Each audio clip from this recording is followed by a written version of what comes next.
ఓం గంగణపతే నమ ఐం సరస్వత్యే నమ ఓం నమ శివాయ శివాయ గురవే నమ క్లీం కృష్ణాయ గోవిందాయ గోపీజన వల్లభాయ శ్రీకృష్ణ పరబ్రహ్మణే నమో నమ. యా దేవీ సర్వభూతేషు మాతృరూపేణ సంస్థితాః నమస్తస్యై నమస్తస్యై నమస్తస్యై నమో నమ. శ్రీమాత్రే నమో నమ. క్రీం క్రీం మహాకాళికాయ నమో నమ. జయ గురు దత్తాత్రేయ నమ. గాయత్రీ పరంబికాయ నమో నమ. మాతృభ్యో పితృభ్యో ఋషిభ్యో గురుభ్యో నమో నమ. శ్రీమాత్రే నమో నమ. యూట్యూబ్ ప్రేక్షకులందరికీ కూడా నమస్కారం అండి. నేను పాలపర్తి గురునాథ శర్మ, జ్యోతిష్యం వాస్తు సిద్ధాంతిని. మీకంతా కూడా గోచారరీత్యా గ్రహాల యొక్క స్థితిగతులు అంతా కూడా ఈ యొక్క మేషాది ద్వాదశ రాశుల వాళ్ళకి శ్రీ విశ్వాసనాథ సంవత్సరంలో వివాహ యోగం సిద్ధించాలి. ఆ ఏ రాశి వాళ్ళని ఏ రాశి వాళ్ళు వివాహం చేసుకుంటే గనక శీఘ్ర వివాహ యోగం సిద్ధిస్తుంది, అసలు జాతక చక్రం అంతా కూడా వివాహ యోగానికి ఎటువంటి పరిష్కారాలు ఆచరించాలి, ఏ రాశి వాళ్ళని చేసుకోకూడదు అనేది తెలుసుకుంటే కనుక శీఘ్రంగా వివాహ యోగం సిద్ధించడానికి ఆస్కారం ఉంటుంది. అసలు కళ్యాణము అంటే జాతకరీత్యా ప్రధానంగా చూసుకుంటే ఈ యొక్క పూర్వజన్మలో చేసుకున్న పుణ్య ఫలితాన్ని అంతా కూడా ఆనందకరమైన జీవితం అంతా కూడా జీవించడానికి ప్రతి ఒక్క మానవుడంతా కూడా ప్రభావితం చేయడానికి వంశాభివృద్ధికి కారణమవుతుంది. ప్రధానంగా చూసుకుంటే వధూవరుల యొక్క వివాహం అంతా కూడా శీఘ్రంగా జరగడానికి కూడా, ఆలస్య వివాహాలకి జరగడానికి కూడా దానికి ఒక కారకత్వాలు అనేది ఉంటాయన్నమాట. ప్రధానంగా చూసుకుంటే జన్మజాతకం వశాత్తు లగ్న చక్రం ప్రామాణికమైంది. ఎప్పుడైనా కానీ రాశిని చూసుకున్నా లగ్నాన్ని చూసుకున్నా ప్రధానంగా లగ్నం అనేది జన్మ లగ్నం అనేది ప్రామాణికంగా చూసుకోవాల్సి ఉంటుంది. రాశిని చూసుకుంటే కనుక రాశిని లగ్నంగా భావించి దాన్ని చూసుకోవాల్సి ఉంటుంది. ప్రధానంగా చూసుకుంటే జన్మ జాతకం ప్రకారంగా జన్మ లగ్న వశాత్తు సప్తమ స్థానం బాగుండాలి.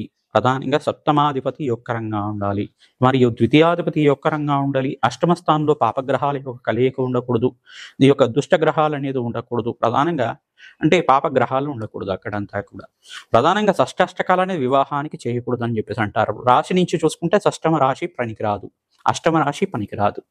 మరియు చూసుకుంటే వివాహం అనేది కూడా వైవాహ జీవితం అనేది చాలా శ్రేష్టమైన జీవితంగా చెప్పడం జరుగుతుంది. గృహస్థాశ్రమ జీవితం అని చెప్పేసి అంటారు. ప్రధానంగా చూసుకుంటే అన్యోన్యమైన దాంపత్యము, సుఖమైన జీవితం జీవించడానికి, భోగభాగ్యమైన జీవితం జీవించడానికి ప్రధానంగా ఎవరైతే గనక ప్రతినిత్యం కూడా అమ్మవారి ఆరాధన చేస్తారో జాతకరీత్యా సర్వ వివాహ ప్రతిబద్ధంగా దోష నివారణంతా కూడా జరిగి శీఘ్రంగా అతి శీఘ్రంగా కళ్యాణ యోగం సిద్ధించడానికి ఆస్కారం ఉంటుంది. ప్రతినిత్యం కూడా ఈ యొక్క వివాహానికి ఎటువంటి జాతకాలు చూడాలి, వివాహానికి రాశి నుంచి ఎటువంటి జాతకాలు చేసుకోకూడదు అంటే ప్రధానంగా చూసుకుంటే జాతకం అనేది ప్రధానికంగా చెప్పడం జరుగుతుంది. అసలు వివాహ పొంతనలే చూసుకుంటున్నాం. ఈ పొంతనలో చూసుకుంటే ఈ యొక్క 36 పాయింట్లకి 18 వస్తే సరిపోతుందా, 24 వస్తే సరిపోతుందా అనేది ప్రామాణికంగా చూసుకుంటారు. ప్రధానంగా ఇదొకటే ప్రామాణికంగా, ఇదొక బేసిక్ మాత్రమే. మీరు పంచాంగంలో చూసుకునేది కానీ మీరు ప్రామాణికంగా గణాలు అంటే ప్రధానంగా చూసుకునేది గణాలు అని చెప్పేసి అనుకుంటారు.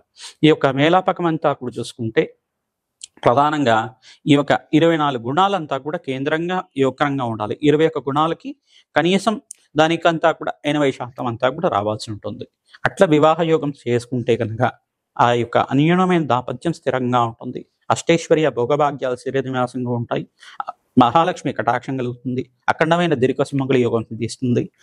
ఇప్పుడు అంతా కూడా చూసుకుంటే ప్రస్తుత కాలంలో అంతా కూడా జాతక ప్రభావం అనేది చూసుకోకుండా వివాహం చేసుకోవడం వల్ల ఎక్కువగా విడాకులు తీసుకోవడం, డైవర్స్ కేసెస్ ఎక్కువగా అవుతూ ఉండడం, ఆలస్య వివాహాలు అవుతూ ఉండడం, ఈ యొక్క ద్వితీయార్థంలో అంటే జీవితంలో ద్వితీయార్థంలో అంతా కూడా వివాహ యోగం ఉండడం. ప్రధానంగా 30 దాటిన తర్వాత కానీ 35 దాటిన తర్వాత కానీ 40 దాటిన తర్వాత కూడా వివాహాలు అవుతూ ఉంటాయి కొంతమందికి. ఎందుకు అట్లా జరుగుతున్నాయి అంటే జన్మజాతకంలో కనుక ఈ యొక్క నవమ స్థానంలో పాపగ్రహాలు ఉంటే కనుక ప్రధానంగా చూసుకుంటే కొన్ని నవమ స్థానము, చతుర్థ స్థానము, పంచమ స్థానం అని చెప్పేసి అంటారు. ఈ యొక్క స్థానాలు ప్రధానంగా కూడా పాపగ్రహాలు ఉంటాయి కనుక ఆలస్య వివాహాలు అవడానికి ఆస్కారం ఉంటుంది. ప్రధానంగా చూసుకుంటే పితృశాపం, పితృదోషం కారణమవుతుంది. మరియు ఇక్కడ ప్రధానంగా చూసుకుంటే కొన్ని దోషాలు అనేది ఉంటాయి అన్నమాట. కలత్ర దోషం అని చెప్పేసి, తర్వాత మాంగళ్య దోషం అని చెప్పేసి అండి. అంటే ఇక్కడ చూసుకుంటే అష్టమ స్థానాన్ని మాంగళ్య దోషం అంటారు. ప్రధానంగా చూసుకుంటే ప్రధానంగా జన్మజాతకంలో చూసుకుంటే పురుషుడికి అంతా కూడా బృహస్పతి యోగకరంగా ఉండాలి, గురుబలం బాగా ఉండాలి, మరియు శుక్రుడు కలత్రకారకుడు అవుతాడు. ఈ యొక్క పురుష జాతకంలో చూసుకుంటే శుక్రుడు యొక్కరంగా ఉంటే కలత్రకారకుడు అవుతుంది. శీఘ్రంగా కళ్యాణ యోగం సిద్ధించడానికి ఆస్కారం ఉంటుంది. సప్తమాధిపతి, అష్టమాధిపతి, ద్వితీయాధిపతి, ఈ యొక్క పంచమాధిపతి యొక్కరంగా ఉండాలి. ఈ యొక్క దశ అంతర్దశలోనే వివాహం అవుతుంది. సప్తమాధిపతి ఒక దశలో వివాహ యోగం అవ్వచ్చు. కొంతమందికి పంచమాధిపతి యొక్క దశలో అంతా కూడా వివాహ యోగం అవ్వచ్చు. కొంతమందికి అంతా కూడా చూసుకుంటే లగ్నాధిపతి యొక్క దశలో అంతా కూడా, లగ్నాధిపతి అంతర్దశలో అంతా కూడా వివాహ యోగం అవడానికి ఆస్కారం ఉంటుంది. ప్రధానంగా వివాహ యోగం అనేది, వివాహ జీవితం అనేది అంతా కూడా శ్రేష్టమైన జీవితంగా చెప్పడం జరుగుతుంది. వంశాభివృద్ధికి కారణం అవుతుంది. జీవితం అంతా కూడా సాఫల్యం చేసుకోవడానికి ఆస్కారం ఉంటుంది. ప్రధానంగా చూసుకుంటే యజ్ఞ హోమాది కార్యక్రమాలు చేసుకోవాలంటే కనుక వివాహ యోగం చేసుకున్న వాళ్ళు మాత్రమే, దంపతులు మాత్రమే దీనికి అర్హులుగా ఉంటారన్నమాట. ప్రధానంగా చూసుకుంటే వంశాభివృద్ధికి కారణమైన ఈ యొక్క వివాహ యోగానికి ఏ రాశి వాళ్ళు ఏ రాశి వాళ్ళని చేసుకోకూడదు అనేది మాత్రమే ఇప్పుడు చెప్పడం జరుగుతుంది, విశ్లేషణ చేయడం జరుగుతుంది. మేషాది ద్వాదశ రాశుల వాళ్ళు ప్రధానంగా ఈ యొక్క మేషరాశి వాళ్ళని చూసుకుంటే ఈ రాశి వాళ్ళని చేసుకోకూడదు అని తెలిసింది అనుకోండి. ప్రధానంగా మీకు అంతా కూడా ఎటువంటి జాతకాలు చూసుకోవాలి, దీని ప్రామాణికం అంతా కూడా ఏ రకంగా చూసుకోవాలి అనేది విశ్లేషణ చేసుకుంటే కనుక, జన్మ జాతకాన్ని పొంతలను చూసుకుంటే, కంపారిబిలిటీ చూసుకుంటే కనుక అందరికీ కూడా తెలుస్తుంది. ప్రధానంగా చూసుకుంటే మీ యొక్క జన్మ జాతకాన్ని అంతా కూడా ఈ యొక్క జత చేసి అంతా కూడా చూసుకోవాల్సి ఉంటుంది. వధువరుల జాతకం అంతా కూడా చూసుకొని విశ్లేషణ చేసుకొని ఇద్దరు జాతకాలంతా కూడా చూసిన తర్వాత మాత్రమే వివాహానికి యోగకరంగా ఉంటుంది. ఈ యొక్క ప్రధానంగా మీరంతా కూడా చూసుకొని జాతకాన్ని చూపించుకున్న తర్వాత వివాహానికి అంతా కూడా మీరు చేసుకుంటే గనక ఆ యొక్క దాంపత్యం అంతా కూడా సుఖవంతంగా అష్టైశ్వర్య యోగంతో శీఘ్రంగా సంతాన యోగం సిద్ధించడానికి, అన్యూనమైన దాంపత్యం జీవించడానికి, స్థిరకాలం అంతా కూడా ఆ దాంపత్యం స్థిరంగా ఉండడానికి ఆస్కారం ఉంటుంది.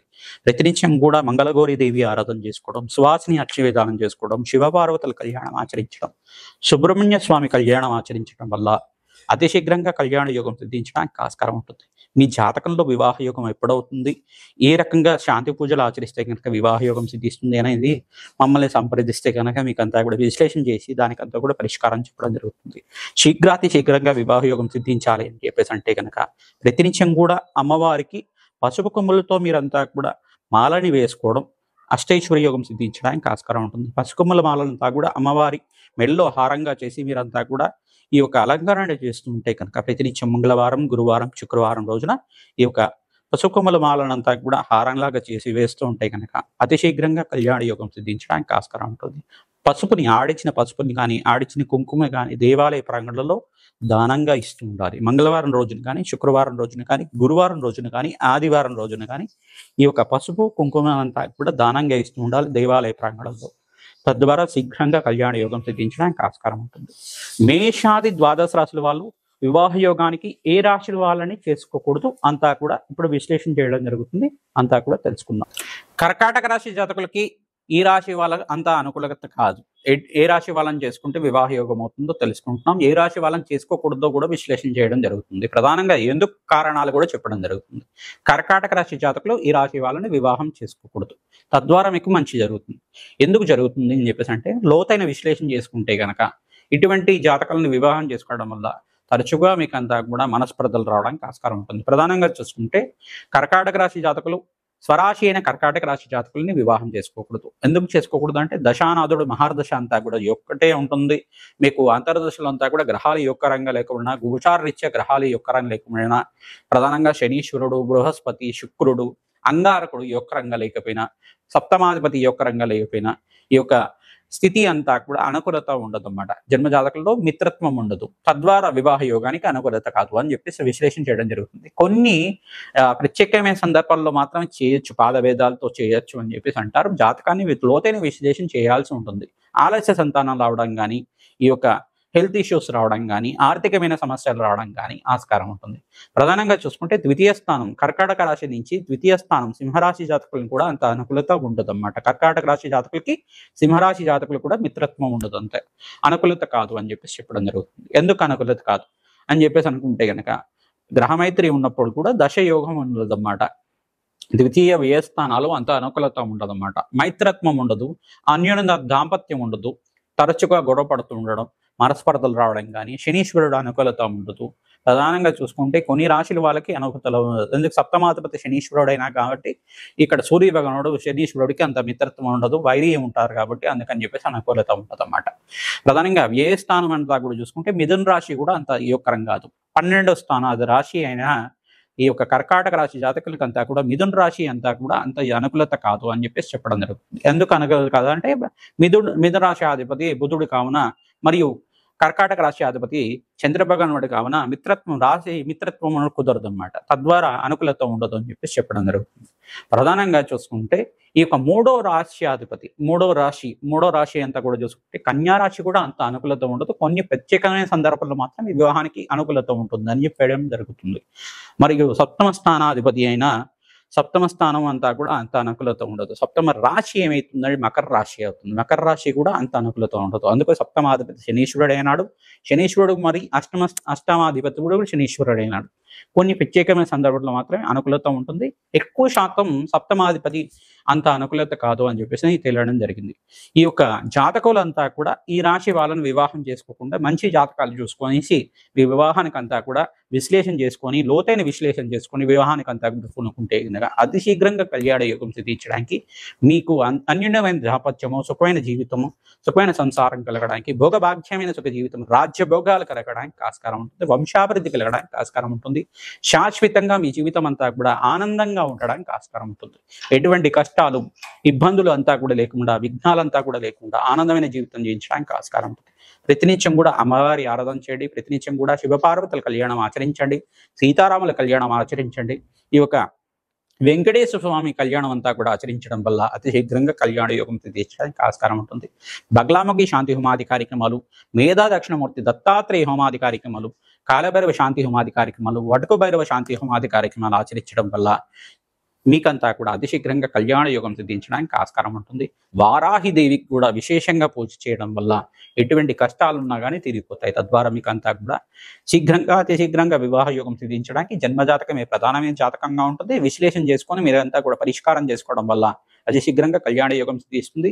మాకంతా కూడా మీరు సంప్రదించి మీరు అపాయింట్మెంట్ తీసుకొని జాతకాన్ని విశ్లేషణ చేసుకుంటే కనుక మీకు వివాహం ఎప్పుడవుతుంది, ఎందుకు వివాహం ఆలస్యం అవుతుంది, దానికి కారణాలు ఏంటి, ప్రధానమైన కారణాలు ఏముంటాయి, పితృదోషం ఉండొచ్చు, పితృశాపం ఉండొచ్చు, మాతృమూలకైన పితృదోషం ఉండొచ్చు, సంతానం అంతా కూడా ఆలస్యం అవుతూ ఉంటాయి కనుక కొంతమందికి ఆలస్య సంతానాలు అవుతున్నాయి, డైవర్స్ కేసెస్ అవుతున్నాయి అంటే ఈ యొక్క కాలసర్ప దోషం అయిన ఉండొచ్చు, అంగారక దోషం, మాంగళిక దోషం, మరియు మాంగళ్య దోషం, అష్టమ స్థానం మాంగళ్య దోషం కావచ్చు.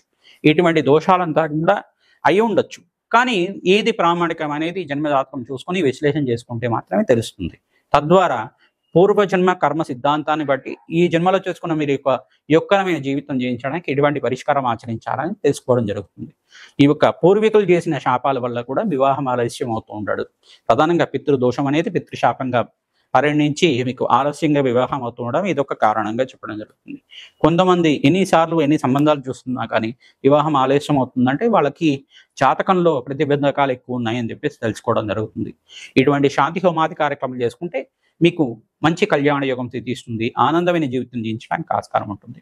శ్రీమాత్రే నమః.